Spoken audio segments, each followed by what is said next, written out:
10. juunil esitles Apple järjekordset iPhone'i operatsioonisüsteemi iOS 7. Uus tarkvara on saanud suuri disainimuudatusi, kaotades ära päris maailmast üle toodud füüsilised metafoorid ning rasked tekstuurid. Nüüdsest koosneb tarkvara 3 kihist. Esimesele kuvatakse taustapilt, teisele homescreen ning töötavad rakendused kuvatakse omakorda homescreeni peale.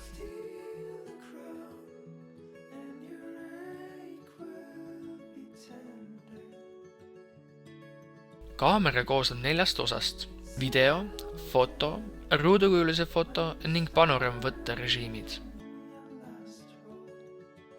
Lisatud on ka Instagramis populaarseks saanud filtrid, mis uuenevad reaalajas. Kuigi klaviatuurile ei ole suuri uuendusi tehtud, on märgata, et eesti keelt tunneb uus tarkvara pisut paremini. Suuresti on paljudes rakendustes ning terves disainis võetud malli konkurentidelt. Näiteks meili puhul on kopeeritud Mailboxi nimelist rakendust. Sarnasus Androidi operatsioonisüsteemiga on olemas Control Centeril, kus saab lihtsasti sisse ning välja lülitada Wi-Fit, Bluetoothi ja veel palju muud.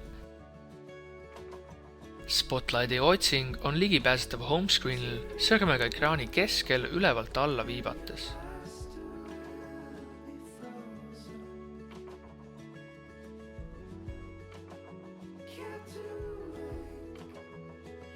Notification Centerisse on lisatud palju uut funktsionaalsust, mis vähesel määral konkureerib Google Now assistendiga.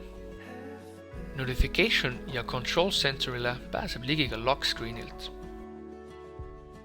Windows Phone'i pealt on kopeeritud uus multitasking, kust nüüdsest näeb veelgi paremini taustal töötavaid rakendusi. See oli põgus ülevaade uuest iOS 7 tarkvarast. Pikemat arvamuslugu loe Kahvli ajaveebist.